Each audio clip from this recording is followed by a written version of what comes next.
watch your opponents when they're at their most Orwellian, because that's where they're most vulnerable. They are engaged in a nonstop agitation of a white Christian nationalist tribal identity and making their viewers feel like they are threatened by the rest of us. And so therefore they must be in a panic state and they must strike out and they must do whatever Fox, is pushing them to do. So they don't care about democracy. They have allowed their platforms to undermine democracy, not only in our own country, but places like the Philippines, because it's profitable. In this country, people like the idea of getting rich. Immigrants come here in order to take advantage of these opportunities. We make heroes, at least we have, of people like Andrew Carnegie. Some people lionize Elon Musk now. The heroes of the Gilded Age, perhaps different with this neo-Gilded Age coming up. But so how does what's going on now, as you describe in your book, differ from that American impulse to let's get rich, let's everybody prosper? Yeah, well, I think they certainly ride on that previous history and that notion of kind of, the American success myth, right? Or the notion that the streets were paved with gold for immigrants from the right countries. But so that is certainly out there as cultural background. But what's happened with the current crop of billionaires is they have a capacity no one ever had before in this country. They have, for example, their own media network. Fox, first, they won the revocation of the fairness doctrine in broadcasting in the Reagan years in 1986. And then that opened the way to the talk radio of Rush Limbaugh and all his imitators, and to the Fox network, which communication scholars and journalists have studied.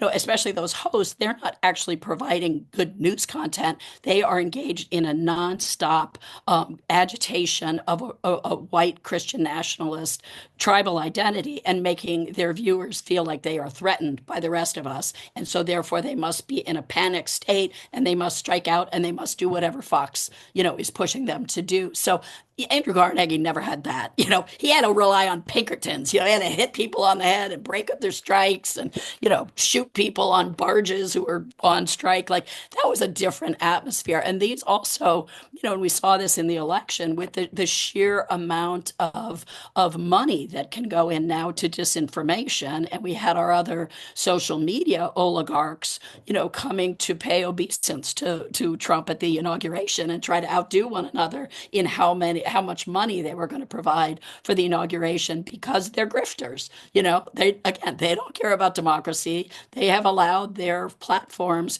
to undermine democracy, not only in our own country, but places like the Philippines, because it's profitable. And none of these guys will walk away from their profit sources. All these things are happening because these arch, you know, self-aggrandizing billionaires have flooded our information systems with disinformation and worked to make our political system non-functional so that we cannot stop this in this activity. George Lakoff, the great linguist and thinker about political language and framing, he has this one line that I love. He says, watch your opponents when they're at their most Orwellian, because that's where they're most vulnerable. So you will see from these organizations, particularly these Koch-funded ones, Americans for Prosperity, which we may talk about at some point, they talk about human flourishing, the human prosperity, all these terms that they have workshopped that sound really good. But in fact, what they are doing is advancing the agenda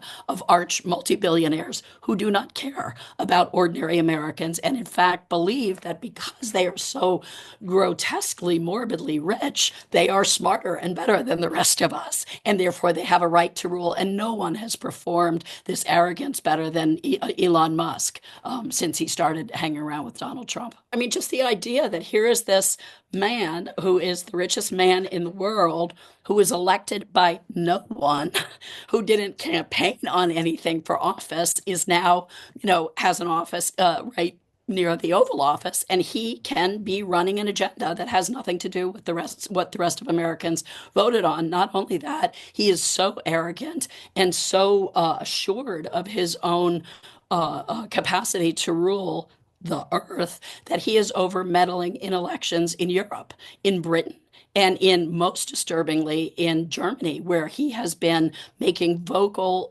speeches and tweets in support of the neo-Nazi party there, the Alternative for Deutschland. So that is really frightening stuff. It is really awful. But I think it is also, he's kind of a poster person for this catastrophe of absurd wealth that we have allowed to develop in our society so that these people can not just rig the economy, they've decided they're going to run the government for us. And this, I love the great names people come up with. A colleague of mine who has a great Substack called Can We Still Govern?